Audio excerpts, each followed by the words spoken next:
They don't teach this shit in school, but they should. I'm Dustin Owen, and for the past 20 years, the mortgage industry has been my classroom. I've helped over 2,000 families become homeowners, built a billion-dollar mortgage operation from scratch, and earned my way into the top 1% of income earners worldwide. Along the way, I became a real estate investor, a business owner, and have invested in over 20 tech startups, even hitting a 20x return on one of my investments. This isn't theory, it's experience. Welcome to the DO Show, where I teach the lessons life taught me the hard way.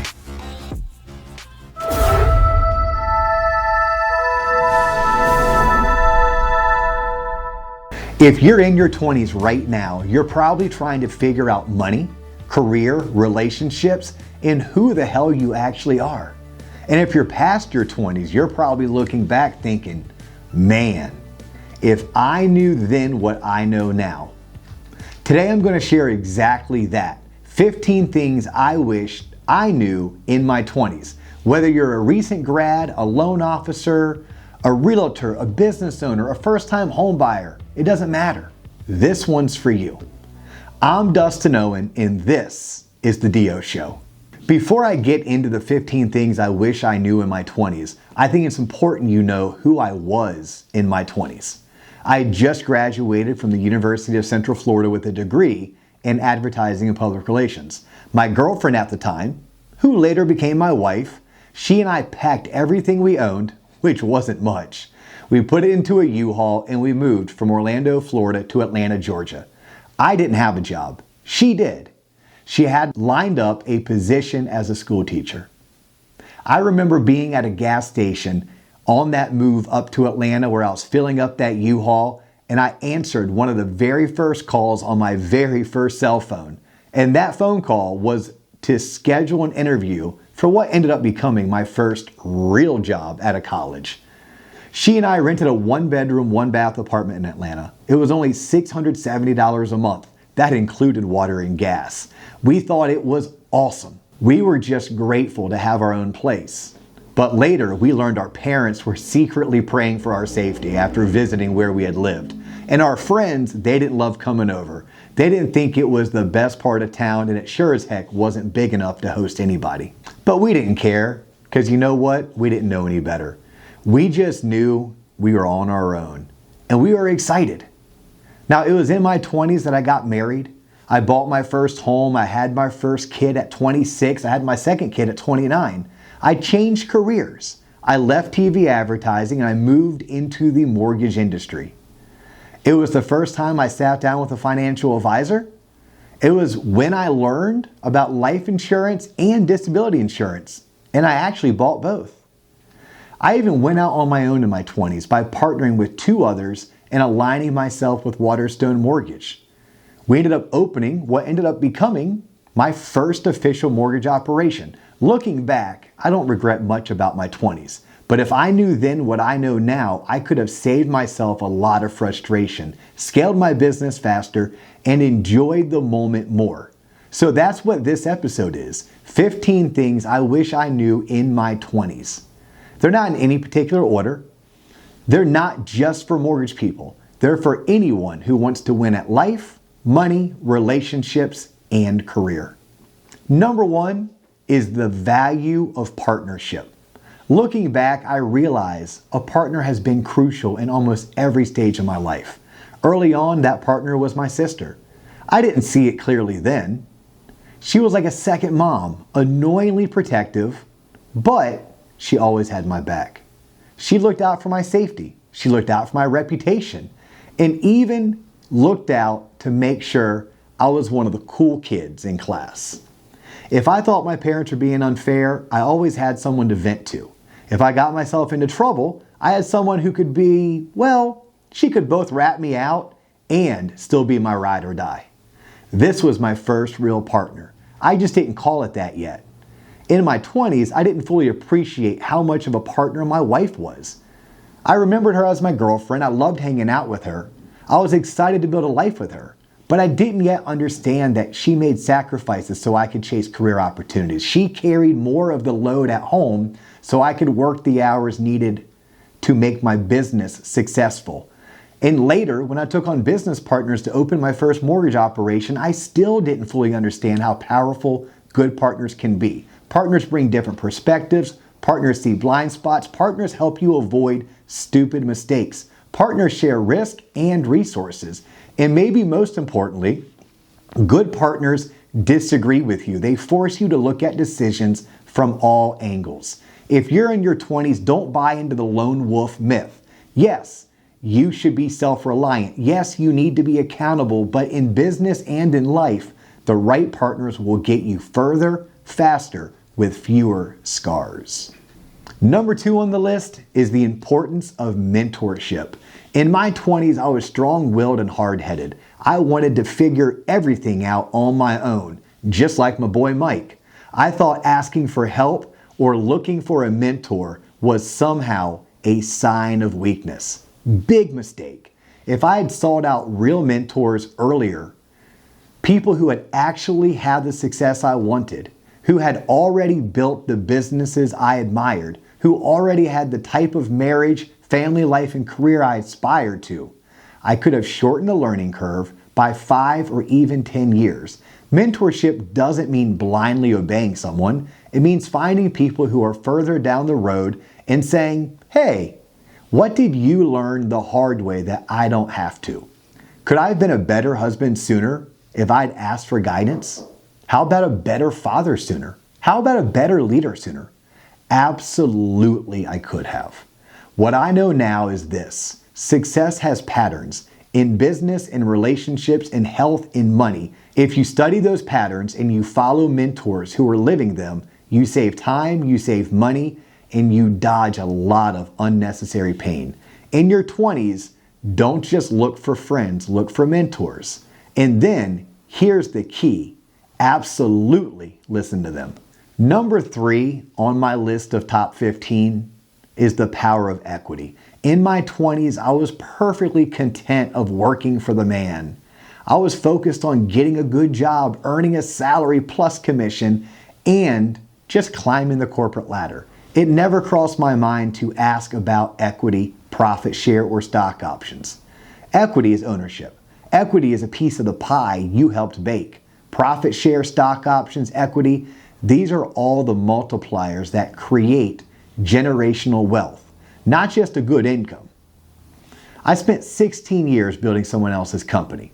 Now, to be clear, I'm proud of that time. I built a killer resume. I made more money than I ever expected. I saved and invested more than I thought possible.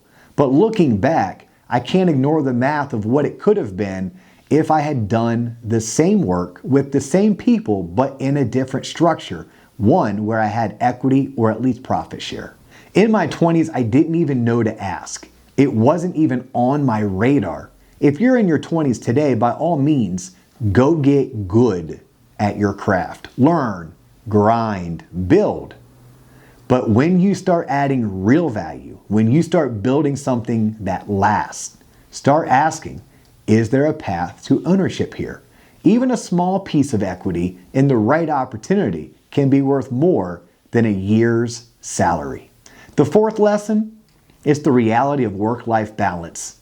You hear work-life balance all the time. It's being thrown around. And here's how I see it. At least here's how I see it now. It's a bit of a unicorn. It's a bit of a fairy tale, a bit of a marketing term. You are never perfectly balanced. You are always balancing. There are seasons in life where you should be out of balance. In your 20s, especially if you don't have kids yet, that might be the season to be more work-focused, more career-oriented, more grind-focused. Then there are the seasons in your 40s and 50s where the focus shifts more toward family, kids, health, and experiences. This mistake I made in my 20s was not even thinking about balance. I would work too much and it would damage relationships. Then I'd swing the other way and I'd be underinvested in my career, which limited my future options and it limited my earning potential. What I wish I knew is life is lived in decades and seasons. There will be months where work is heavier, and there will be months where family needs are where your time goes. The goal is not some perfect 50-50 allocation every day. The goal is awareness. Know what season you're in. Be honest about where your time and energy are going and understand the trade-offs instead of pretending you can have it all equally all the time. Balance is something you manage, not something you magically arrive at. Lesson numero 5. You are the company you keep. In my 40s, when I coach professionals, I have them do an exercise. The exercise is write down the top 10 people you spend the most time with. Then we talk about removing 2 and intentionally adding 2 more. Removing doesn't mean you cut them out of your life altogether. It just means they don't get as much of your time, your energy, your influence as they used to. My mom used to say all the time growing up, birds of a feather flock together. And she was right. If you want to level up your life, you have to level up your circle. If you are always the smartest person in the room, the most successful, the most driven, the most ambitious, guess what? You're in the wrong room. In my 20s, I didn't fully understand how powerful this was. If I had been more intentional about who I surrounded myself with, who I ate lunch with, who I grabbed drinks with, who I picked up the phone for, who I reached out to, I could have sped up my personal and professional growth dramatically. If you want to be fit, you hang out with fit people. If you want to be wealthy, you hang out with financially disciplined people. If you want a great marriage, spend time around couples who actually like each other. You are not just building a network, you are building your future reflection.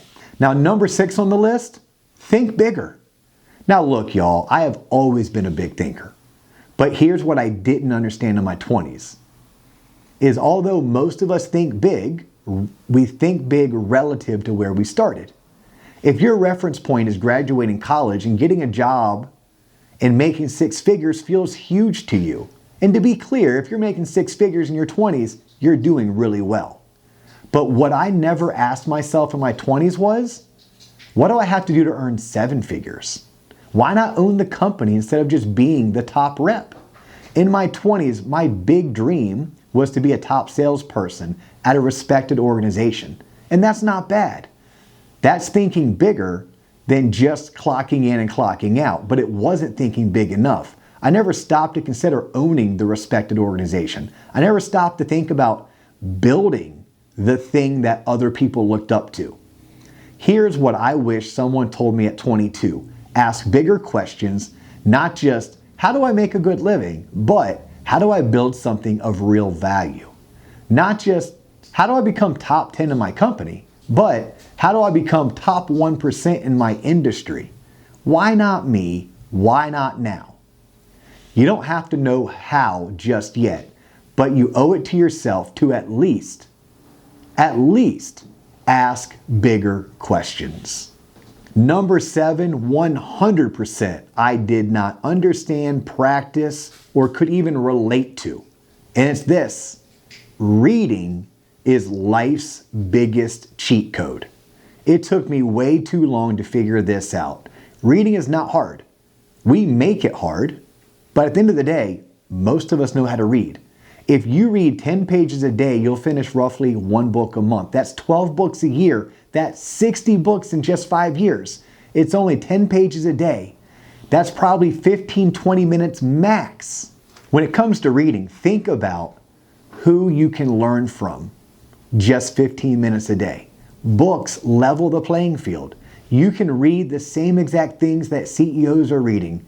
You can read what billionaires read. You can read what elite performers are reading.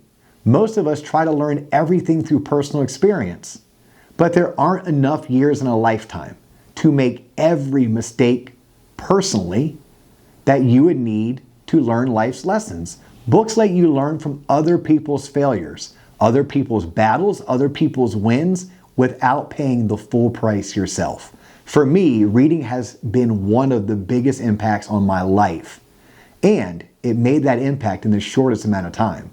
But it took me decades to become a consistent reader. If you're in your 20s, start now. Leadership books, books on money, relationship books, biographies. You don't need to read 100 books a year. Just be consistent. 10 pages a day does the trick.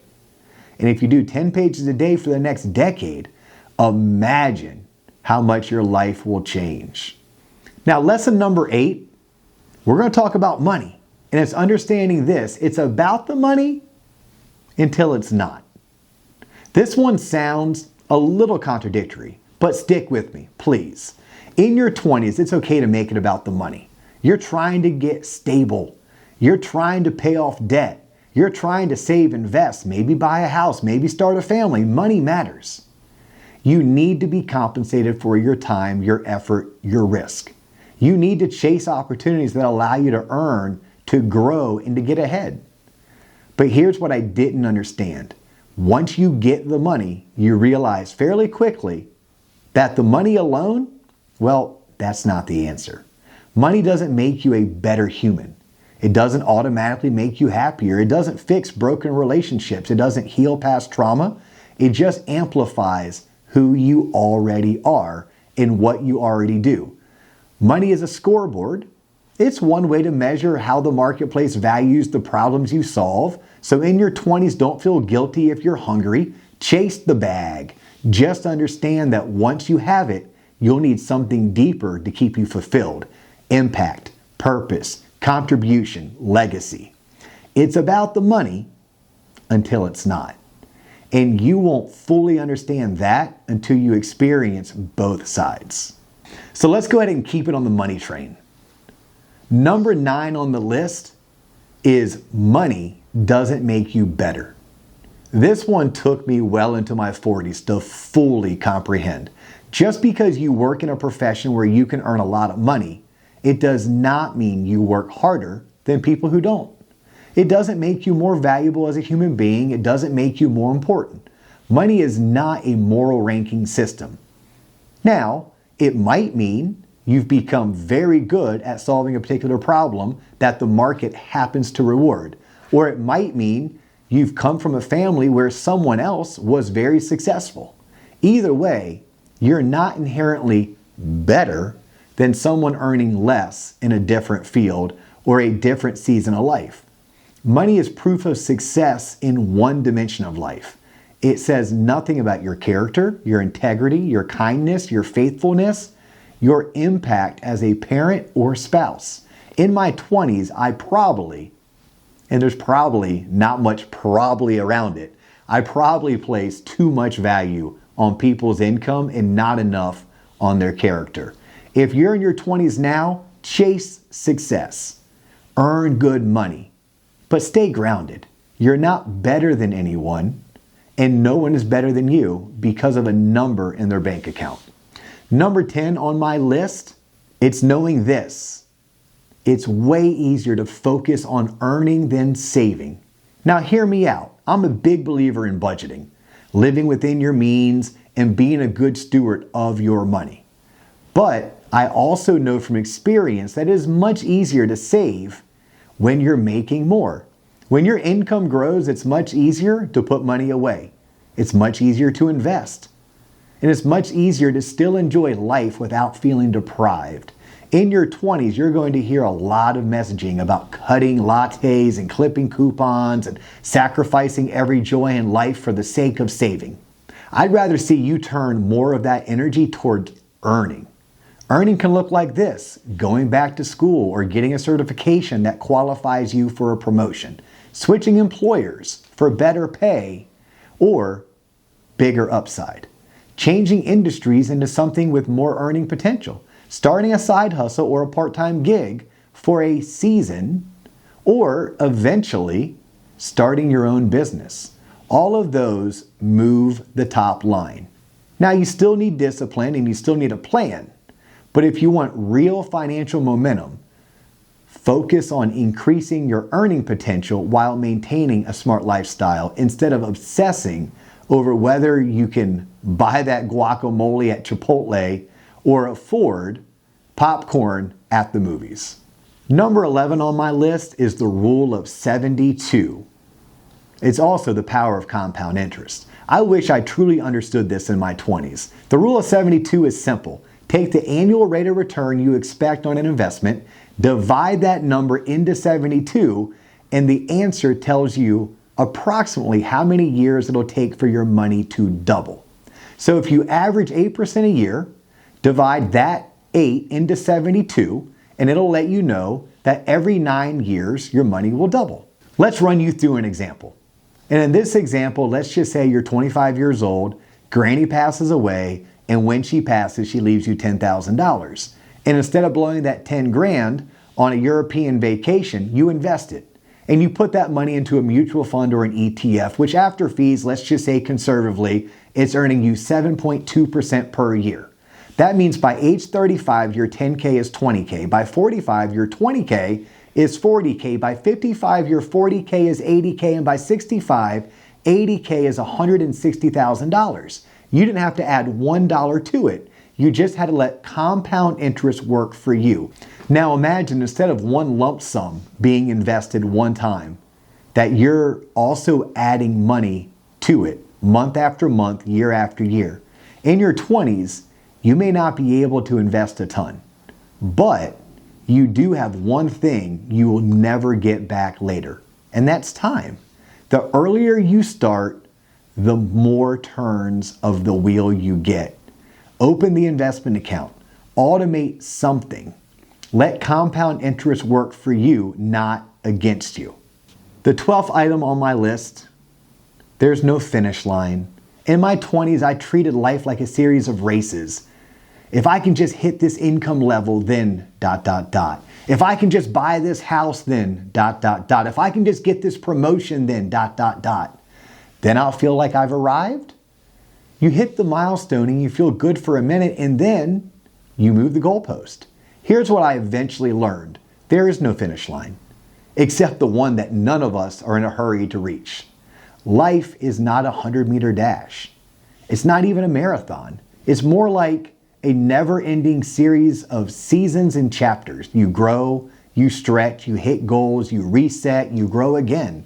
The danger in believing there's some final arrival point is that you either sprint yourself into burnout or you hit a goal and feel empty because it didn't fix everything. It didn't fix everything the way that you thought it would. Instead, learn to enjoy the process, celebrate milestones, then keep moving. Make peace with the idea that you're always becoming as a person, you're always becoming as a professional, you're always becoming as a partner, and as a parent. There is no finish line, and once you accept that, you can actually start enjoying the run.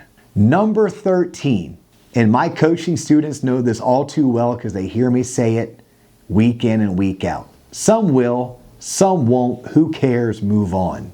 We are not for everyone. Our product is not for everyone. Our style is not for everyone.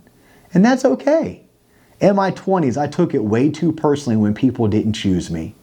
I took it way too personally when they didn't choose my service, they didn't like my ideas, they didn't see my value. But the truth is, diversity of people, preferences, and personalities is what makes the world interesting. Some people will love your energy, some won't. Some will appreciate your directness, others, not so much. Some will choose to work with you, some will choose to stay away from you. You don't need everyone, you need your people, the ones who resonate with your values, the ones who appreciate how you show up, the ones who want what you offer. So some will, some won't, who cares, move on, doesn't mean you don't care about people. It means you don't attach your identity to every yes or no. You show up, you serve well, you be yourself. The right people will lean in, the wrong people, they'll drift away. And that's exactly how it should be. Number 14 on my list is something that still today, in my 40s, I am trying to do better. And that's be present. In my 20s, I spent a lot of time living 3, 5, 7 years into the future. Oh, when I get to this level, then I'll relax. When we move into that house, then I'll feel settled. When my career looks like this, then I'll be proud of myself. And don't get me wrong, planning is good, vision is good. You should absolutely think long term, but not at the expense of actually living today.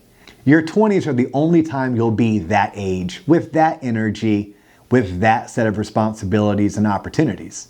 If you're always mentally fast forwarding, you'll miss the actual moments you'll later look back on and miss. On the flip side, living in the past doesn't help either. The past is there to teach you, not to trap you. Learn from it, honor it, then come back to now. Be present with your spouse, be present with your kids, be present with your friends, be present with your work. Today's the only day you are guaranteed. Planning for the future is wise, but living in the present is where the joy is. And number 15 is make decisions faster. In my 20s, I overthought way too many decisions. Not the big ones. I'm actually pretty good at pulling the trigger on big life moves. But the medium ones, the daily ones, I'd dwell, I'd hesitate, I'd spin on all of the what ifs. But here's what I know now. Life is a series of decisions. Most of them are small, some of them are medium, and just a few are the really big ones. Most decisions don't require weeks of analysis. Some decisions should take milliseconds. Some should take minutes. A few should take an hour or even a day. And once in a while, you'll have a truly big decision that deserves days of thought as well as input from wise people. But in general, you want to build the muscle of deciding, acting, and then learning from the outcome. Most of your decisions will work out fine. Some will work out great. A handful, they're going to blow up in your face. But they'll teach you something you probably couldn't have learned any other way. In my 20s, I wish I made more decisions more quickly with intention and less fear. Make the decision you can with the information you have, mitigate the risk, take responsibility for the outcome, and move forward. The more decisions you make, the more feedback you get. The more feedback you get, the faster you grow. It's that easy. So there they are. Those are the 15 things I wish I knew in my 20s. If you're in your 20s right now, you are in an unbelievable decade. You have time, you have energy, you have flexibility. You also have pressure, uncertainty, and a lot of noise coming at you from every direction. My hope is that some of these lessons help you skip a few of the hard knocks, accelerate your growth, and enjoy the ride a little more. Now, if you're not in your 20s anymore, but let's say you're in your 30s, 40s, 50s, or even beyond, it's not too late. These lessons apply no matter how old you are. Partnership, mentorship, equity, balance, who you surround yourself with, thinking bigger, reading, money, and what money is not, earning, investing, being present, making decisions. You can start today. You can choose differently today. You can lead differently today.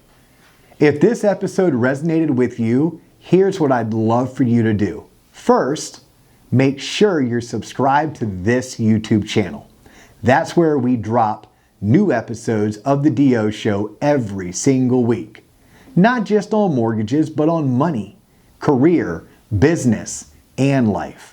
Second, if you're listening on Spotify or Apple Podcast, take the 5 seconds it takes and give us a 5-star review. It helps more people find the show, and it tells the algorithm that this is content worth pushing out. Third, share this episode with a friend. Send it to someone in their 20s who needs to hear it, or to someone in their 30s, 40s, or even 50s who's still trying to figure it out because, well, let's be honest, we all are trying to figure it out. And finally, if you're in the mortgage or real estate world and you want more career advice, more coaching, more tactical help, you can always find resources, courses, and coaching options by going to our website, which is tloponline.com. That's TLOP online.com.